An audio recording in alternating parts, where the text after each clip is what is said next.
이 땅에서 갈 길 다 간 후에 보좌 앞에 섭니다. 그때 면류관을 주님께 드리며 기뻐하게 될 것입니다. 오늘 본문을 가지고 시급한 영적 치유라는 제목으로 말씀 받겠습니다. 특히 오늘 말씀은 여러분이 정말 한 주간 동안 하나님 앞에서 깊게 좀 많은 생각을 하셔야 될 것이고, 그때 하나님 음성을 듣게 되면 하나님은 여러분을 크게 쓰실 것입니다. 많은 사람들이 대부분 열심히 일하고 돈 벌고 그렇게 살지만 결국 이 땅을 떠날 때는 많이 실패하고 이 땅을 떠납니다. 그런데 그 이유를 모르고 있습니다. 물론 우리는 알고 있죠. 창세기 3장 때문입니다. 사람들이 이걸 알지 못합니다. 여러분이 밖에 나가서 살다 보면 교회 다니는 기존 신자들을 많이 만나게 될 것이고, 또 불신자들을 많이 만나게 될 것인데, 불신자들에게 설명해 주는 것은 오히려 간단합니다. 창세기 3장 사건 제대로 이야기하고, 그러면 그들에게 구원의 문이 열리기 때문에 간단한데, 문제는 교회 다니는 기존 신자입니다. 여러분, 처음에 예수 믿을 때 누구에게 복음받고 신앙생활 하느냐? 중요합니다. 그 색깔을 딱 가지게 되죠. 죽는 그날까지 안 바뀝니다. 진짜 문제가 기존 신자입니다. 도대체 뭐 때문에 예수를 믿는 기독 신자들이 실패하는지, 오늘 이 부분에 대해서 저와 여러분이 빨리 결론 내고 답을 알려줘야 할 것입니다. 이것보다 더 중요한 게 없죠. 반드시 이 부분에 대해서는 해답을 찾고 결론 내야 하는 것입니다. 신앙생활에 있어서 이 부분이 제일 중요합니다.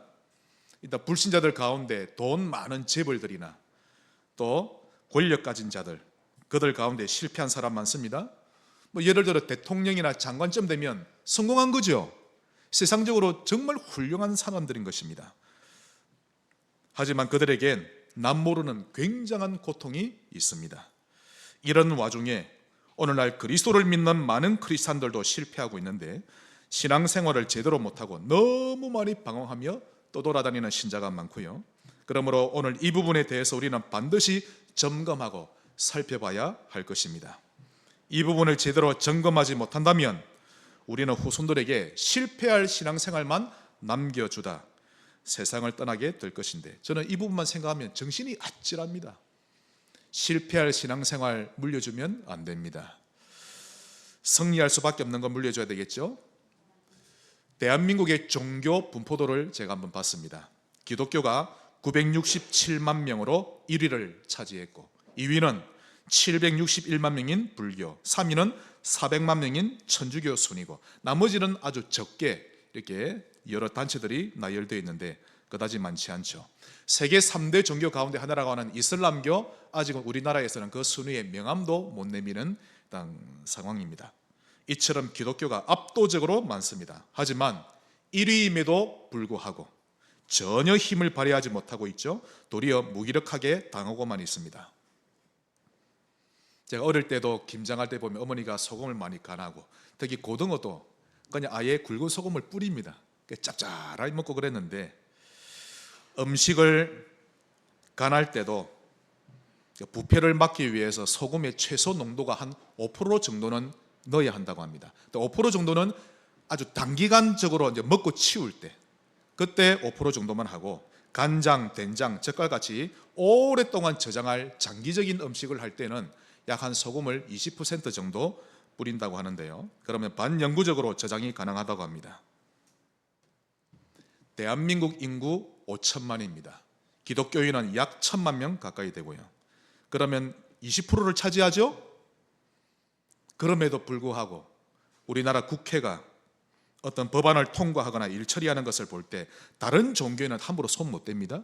불교나 특히 얼마 안 되는 이슬람교도 손을 못 대는데, 유독 기독교인에 대해서만큼은 서슴치 않게 손을 댑니다.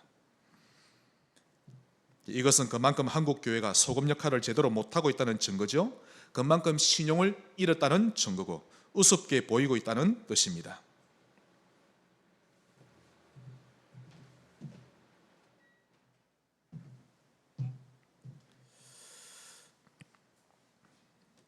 한 주간은 하나님 앞에서 생각해 보셔야 됩니다. 여러분 때문에 여러분 동네가 살맛나야 합니다. 자, 우리나라 봅시다. 우리나라는 조선 8도 전역에 옛날부터 무속이 팽배했죠. 온 천지의 돼지를 앞에 돼지머리 갖다 놓고 굿하는 데가 많았고, 산마다 절간을 지어서 우상 많이 섬기던 나라였고, 그러다 보니 전쟁이 끊이질 않는 나라였고 한이 많은 나라였던 것입니다. 그래서 늘 외세에 시달리던 나라였죠. 이런 나라에 약 140년 전에 이 복음이 이 땅에 들어와 빛을 발하기 시작했고 소금 역할을 하기 시작한 겁니다. 이 복음의 역할이 얼마나 이 복음의 힘이 컸던지 강렬했던지, 복음을 받아들인 개인이 변화되고 가정이 변화되고 술꾼이던 아버지가 변화되어 버리고, 교회가 들어서는 동네마다 변화가 일어났는데요, 술집마다 문을 닫았던 겁니다. 역사가 증가합니다, 여러분. 조선시대만이 아닙니다. 70년대 80년대 그랬다니까요. 술집이 문을 닫고 거리마다 찬양하는 소리가 정말 크게 들렸고 12월달 되면요 온 거리마다 그리스도 캐롤송이 울려 퍼졌죠. 대학에서는 전도운동이 폭발적으로 일어났는데 젊은이들이 눈물을 흘리면서 회개하고 나는 앞으로 순결하게 살기로 결단합니다 라며 그런 결단하는 운동이 일어났었고, 그래서 해외 선교사로 지망하는 청년들이 우죽순처럼 일어났었습니다. 이렇게 한국에 복음의 물결이 일어나자 드디어 하나님은 한국을 축복하셨는데 1세기가 채 지나기도 전에 우리 한국을 선진국 반열 속에 올려놓으신 것입니다. 그런데 어느 날부터 교회가 본질을 잃어버리기 시작했고 배부른 소리를 하기 시작했습니다.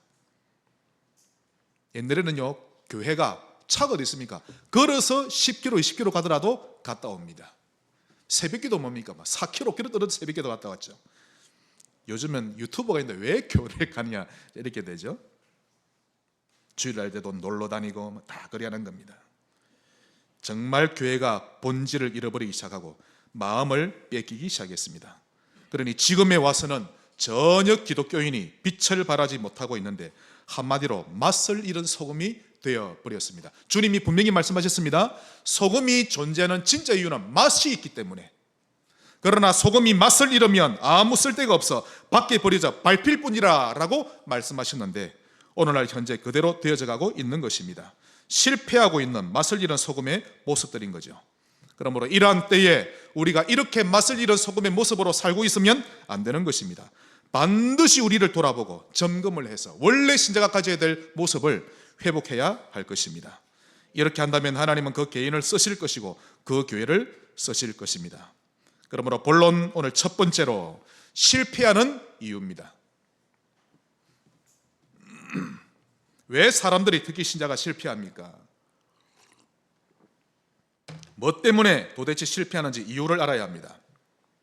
사람이 아무리 훌륭해도 하버드 박사학위를 100개를 받았다 할지라도 자꾸 실패한다면 더 이상 훌륭하다고는 할 수가 없는 것입니다. 여러분이 아무리 열심히 일을 한다 해도 결국 마지막에 실패해버린다면 여러분이 과거에 열심히 살아왔던 것은 아무 소용이 없게 되어버리죠. 반대로 아무리 그동안 실패했을지라도 결국 나중에 응답받으면 성공한 인생이 되는 것입니다. 그러면 어떤 응답 받느냐? 요셉 응답 받습니다. 요셉도 그러했고 욥도 그랬죠. 한때 우리나라에 대단한 부흥의 바람을 일으켰던 많은 부흥사들이 어느 날 갑자기 어려움을 당하고 완전히 무너지기도 했는데요, 우리는 그 이유를 알아야 합니다. 그들이 맞다 틀렸다 따지기 이전에 타산지석이라고 그들의 모습을 보면서 우리는 교훈으로 삼아야 할 것입니다. 실패하는 이유가 뭡니까? 첫째로 완전 그리스도가 아니기 때문에. 완전 그리스도가 아니면 사단이 공격합니다. 한번 따라합시다. 완전 그리스도. 그러니까 오직 그리스도라는 겁니다. 영적 문제 해결의 핵심은 완전 그리스도입니다. 신앙생활을 할 때 다른 색깔을 띠는 만큼 실패합니다. 그것도 결정적인 순간에 속고 실패하죠. 그래서 완전 그리스도라는 말은 무슨 뜻입니까? 십자가를 지신 그리스도는 내 모든 문제를 다 끝내셨고 또 그분이 지금 나와 함께 하시고 성령으로 완전히 인도하고 계신다라는 뜻입니다. 완벽하죠. 다시 말해서 나의 과거, 현재, 미래 문제를 주님이 완전히 끝내셨다라는 뜻입니다. 그러니 더 이상 필요한 것도 부족한 것도 없을 만큼 그리스도 하나로 충분한 것입니다. 그러니 다윗이 그 쫓기는 중에서도 여호와는 나의 목자시니 내게는 부족함이 없으리로다, 그런 고백을 할 수 있던 것입니다. 아무나 이런 고백을 할 수 없는 것이죠. 그러므로 그리스도를 믿는다고 하는 것은 어마어마한 것입니다. 천지의 주제이신 하나님이 나와 함께 하시는 것이요, 내 안에 들어오시고, 다시 말씀드립니다, 온 우주, 은하수, 모든 우주가 그 비밀이 통째로 내 안에 들어온 것이 그리스도를 믿는다는 뜻입니다. 실패하는 이유 두 번째로 우상 문제를 해결 못해서 실패합니다. 우상 종류가 많습니다. 형상 우상, 또 여러분 가문의 전통과 풍습으로 오는 그런 우상, 사람 우상 등등. 자식도 우상이 되기도 합니다. 그러므로 나 외에 다른 신을 섬기지 말고 그것들에게 절하지 말라는 이 계명에 위배되는 우상 문제 때문에 사람은 실패하는 것입니다. 어떤 경우에도 우상은 숭배하지 마세요. 오직 하나님 하는 겁니다. 이스라엘 백성이 철저하게 실패했던 원인 중 제일 큰 원인이 우상 문제였죠. 그 우상에는 100% 귀신이 역사합니다. 그러니 우리가 망하기 때문에, 그래서 하나님이 우상을 섬기지 말라고 하신 것입니다. 그러니 우상 문제를 해결하지 않으면 반드시 실패합니다. 여러분의 가문도 잘 보시기 바라고요. 실패하는 이유 세 번째로 사상 문제를 해결 못해서 실패합니다. 집안마다 가문을 타고 내려오는 사상이 다 있습니다. 내 주먹을 믿으라, 이것도 사상입니다. 부모를 잘 섬겨라, 그것도 사상입니다. 당연히 잘 섬겨야 되죠. 제사를 잘 지내라, 그것도 사상입니다. 우리나라는 불교, 유교, 성리학 오만 짬뽕 사상이 섞여 있죠. 특히 무속, 샤머니즘. 우리나라에 좋은 사상들도 있지만, 하지만 한국 땅에 흐르는 대부분의 사상은 복음에 반대되는, 복음에 역행하는 사상들이 대부분입니다. 즉 하나님보다 조상을 앞세우는 사상, 하나님의 나라보다 가문을 앞세우는 사상, 그게 대부분이죠. 교회보다 가족을 더 앞세우는 사상. 결국 이런 사상이 실패를 가져오는 것입니다. 그러면 가족을 사랑하지 말란 말이야, 그 말이 아닙니다. 여러분, 왜 이러면 실패합니까? 아무리 조상을 앞세워도, 아무리 가문이나 가족을 앞세워도 그런 걸로는 영적 문제를 이겨낼 수가 없기 때문입니다. 도리어 하나님을 앞세울 때 도리어 우리의 가문과 가족을 살리게 되는 것이죠. 대표적인 예로 유대인은 선민 사상 때문에 실패했습니다. 선민 사상이 뭡니까? 이스라엘 백성 자기들만 거룩한 백성으로 하나님이 선택했다라는 사상입니다. 그래서 천국도 자기 민족들만 자동적으로 들어가고, 아무리 못 살아도, 그냥 아무리 죄를 지어도 이스라엘 백성은 자동적으로 천국 가고 다른 나라 사람들은 모두 지옥으로 간다고 믿었던 거죠. 그러니 이 사상 때문에 유대인들은 근본 문제 세 가지 모릅니다. 즉 너희는 너희 아비 마귀에게서 났으니 이걸 몰랐고, 자기들은 관계없다고 여기죠. 그리고 너희는 또 허물과 죄로 죽었던 너희, 이걸 몰랐던 겁니다. 그러니 메시아를 하나님이 땅에 보내겠다는 그 진짜 이유를 깨닫지 못했던 것입니다. 결국 전도 선교해야 될 절대적이고도 필연적인 이유를 몰랐던 것이죠. 오히려 다른 나라 사람들을 개로 취급하고 멸시하고, 또 다른 나라 사람들과 같은 자리에 앉아서 밥을 먹는다, 같이 이야기한다, 그 자체를 엄금했었습니다. 그러니 유대인은 실패할 수밖에 없었는데요. 그러므로 이만큼 사상이라는 것은 무서운 것입니다. 여러분도 다 사상이 있습니다. 여러분 부모에게 물려받은 다 사상이 있습니다. 결국 우상 문제와 사상 문제는 종교라는 탈을 가지고 딱 나타납니다. 모든 종교를 연구하는 사람들은요, 그 지역과 그 나라의 종교를 다 연구하고 문화를 연구합니다. 다시 말씀드립니다. 우상과 사상은 종교라는 탈을 쓰고 나타나고 문화라는 옷을 입고 사람들에게 섬에 들어갑니다. 그러다 보니 문화를 연구하는 사람은 종교를 연구할 수밖에 없는 것이죠. 그래서 어떤 것은 분명히 저런 것은 저 지역의 특별한 독특한 문화인데, 저 집안의 문화인데 라고 문화로인 줄만 알았는데 자세히 보니 우상 문제요, 사상 귀신 문제인 것입니다. 실제로 우리나라 고전 전통 문화는요, 대부분이 굿과 이 샤머니즘과 연결되어 있습니다. 그래서 불신자들 가운데 국악이나 판소리를 전공한 사람 거의 대부분 귀신에게 많이 시달립니다. 이유가 거기 있는 것이죠.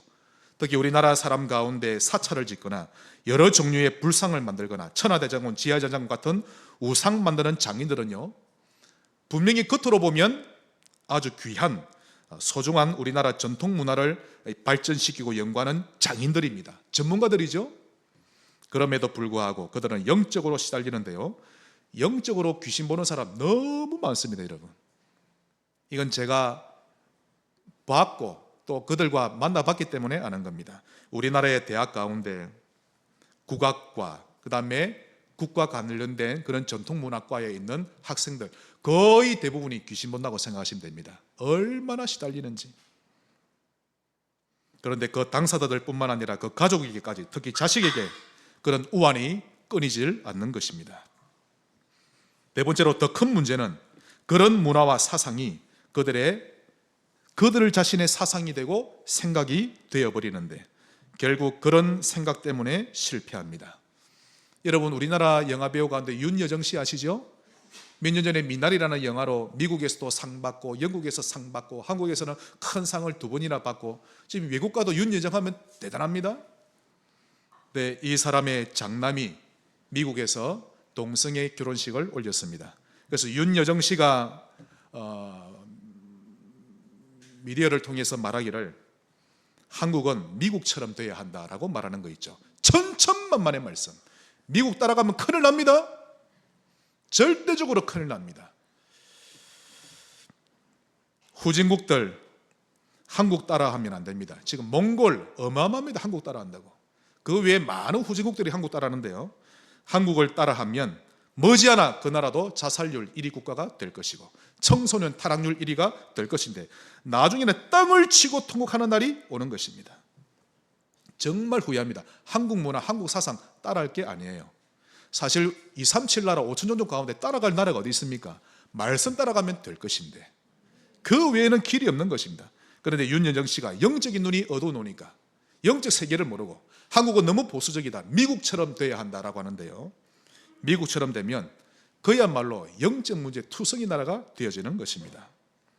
생각이 틀린 것이 이렇게 제일 심각한 영적인 병인데 우리가 구미복음화, 경북복음화 하기 이전에 그것 때문에 밖에 나가 전도도 해야 되겠지만 우리의 생각부터 치료받아야 하는 것입니다. 또 미국의 어느 교회에서 큰 문제가 났습니다. 떠들썩하게. 그래서 노회에서 이 문제를 수습하기 위해 3사람을 보냈는데요, 알아보니까 거기 있는 성도들이 너무 많은 상처를 받고 있다고 합니다. 그래서 3사람이 각 성도의 집을 방문했는데 한 집당 3시간씩 이야기를 들어줬다고 하는 거 있죠. 일단 3시간씩 할 말이 있다는 그 자체가 아닌 것입니다. 누구의 잘못이라고 말할 수 없을 정도였는데요, 사실 그건 목사가 잘못했냐, 장로가 잘못했냐, 아니면 미국이라는 나라가 이상하냐, 그 문제가 아닙니다. 평소에 성도들이 복음으로 각인 뿌리 체질 안 돼서 그렇게 된 문제인 것입니다. 이렇게 안 되면 천하의 그 누구라 할지라도 어느 날 무너지게 되어 있습니다. 아무리 교회에서 큰 헌신을 한다 할지라도 복음으로 여러분 각인이 안 바뀌면 어느 날 교회 안에서 사람 때문에 상처받게 되어 있다니까요. 반드시 상처받게 되어 있고 기분 상하게 되어 있고, 그러면 그때 무너지는 것입니다. 그런 사람은 결코 광야에서 하나님을 바라볼 줄 모르게 되고, 그러면 광야에서 하나님을 바라볼 줄 모르면 죽는 날까지 더 깊은 광야에 들어갑니다. 더 험난한 광야를 겪으며 살게 되죠. 그리고는 엉뚱한 짓만 하다 이제 주님 앞에 가는 것입니다. 오늘 본문을 우리가 한번 보겠습니다. 오늘 본문은 바울 전도팀이 데살로니가에 가서 유대인의 회당에 들어가 거기서 3주에 걸쳐서 안식일마다 그리스도의 십자가와 부활을 전하는 장면이 나옵니다. 그러다 많은 이방인들이 구원을 받았고 심지어는 적지 않은 귀부인도 이 바울팀을 따르게 되었는데 그 모습을 보고 있던 유대인들이 격분하기 시작합니다. 오늘 본문 5절을 보실 때 유대인의 입장에서 한번 읽어보겠습니다. 그러나 유대인들은 시기하여 저자는 시장을 말합니다. 시장에 어떤 불량한 사람들을 데리고 떼를 지어 성을 소동하게 하여 야손의 집에 침입하여 그들을 백성에게 끌어내리고 찾았으나 바울의 선교 사역을 막으려고 시장에 있는 깡패들까지 동원해서 막으려고 합니다. 일단 감정이 상하니까요, 열받으면 복음이 온데간데 없습니다.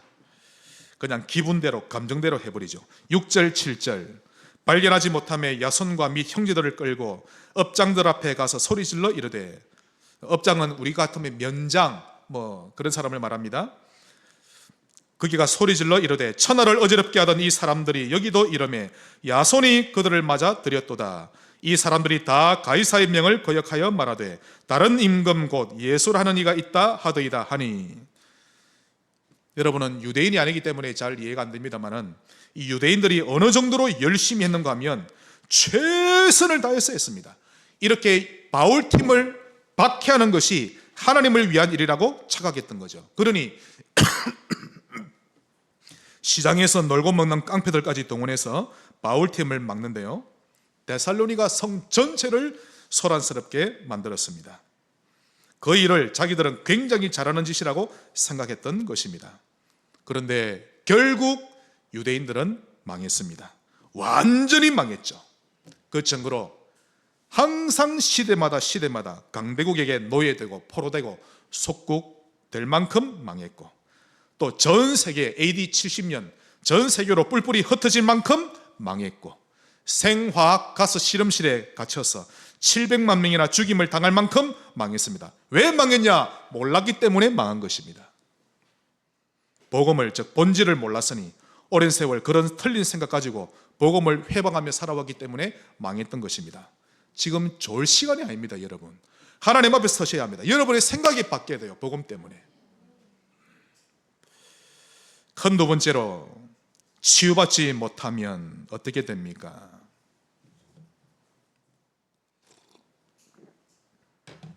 첫째로, 자신도 모르게 나중심으로 살아갑니다. 여러분, 나중심의 신앙생활이 얼마나 무서운 것인지 알아야 합니다. 로마서 8장 7절로 8절. 육신의 생각은, 이게 나중심이죠, 하나님과 원수가 되나니 이는 하나님의 법에 굴복하지 아니할 뿐 아니라 할 수도 없음이라. 육신에 있는 자들은 하나님을 기쁘시게 할 수 없느니라. 나중심은 하나님과 원수되게 합니다. 갈라디아서 5장 17절. 육체의 소욕은 성령을 거스르고 성령은 육체를 거스르나니 이 둘이 서로 대적하므로 너희가 원하는 것을 하지 못하게 하려 함이니라. 이와 같이 나중심의 신앙생활은 성령의 역사가 없습니다. 왜냐하면 모든 판단 기준이 나이기 때문이죠. 예배도 드리고 말씀도 듣고 다 하는데 결국 판단하고 결정할 때는 나 자신이 원하는 쪽으로 판단하고 결정하는 것입니다. 하나님 뜻과는 무관한 결정인데 결국 나중심이라는 틀에 갇혀 있는 것입니다. 이렇게 되면 결국 함정과 올무에 묶인 인생이 되어버립니다.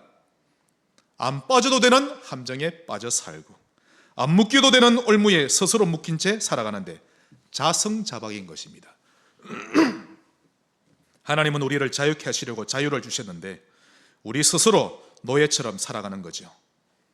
그래서 세상 문화의 노예가 되고 다른 사람의 노예가 되고 그리 살아가는 겁니다. 그러므로 치유받고 못 받고의 결과가 완전히 다릅니다. 찬송가 370장에 보시면 주 안에 있는 나에게 라는 찬양이 나오죠. 그 지연이가 해윗이라는 사람입니다. 이 사람이 불의의 사고로 허리를 크게 다쳤는데 그때부터는 이제 완전히 병원에서 누워서 생활해야 되는 그런 신세로 전락했죠. 그래서 의사가 완치되기가 어렵다라고 말하자 완전히 실망하고는 그때부터 인생을 비관하기 시작합니다.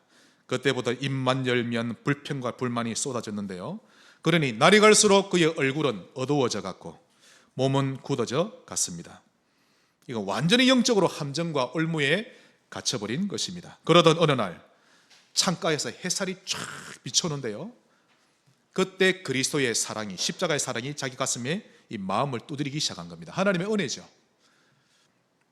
그때 그가 마음을 열고 예수 그리스도를 구주로 맞아들였습니다. 그러면서 밖을 내다보니까요, 꽃들이 피어있고 벌들은 날아다니고 얼마나 아름답게 보이던지 햇살이 창고로 쫙 비춰오는데 하나님의 사랑이 비치듯이 비춰오더랍니다. 그때 그가 바로 찬양가사 시를 썼죠. 주 안에 있는 나에게 딴 근심 있으랴. 십자가 밑에 나아가 내 짐을 풀었네. 그러니 주님을 찬송하면서 할렐루야 할렐루야. 내 앞길 멀고 험해도 나 주님만 따라가리. 나중심의 함정과 올무에서 빠져나오면 이런 참 자유를 누리게 되는 것입니다.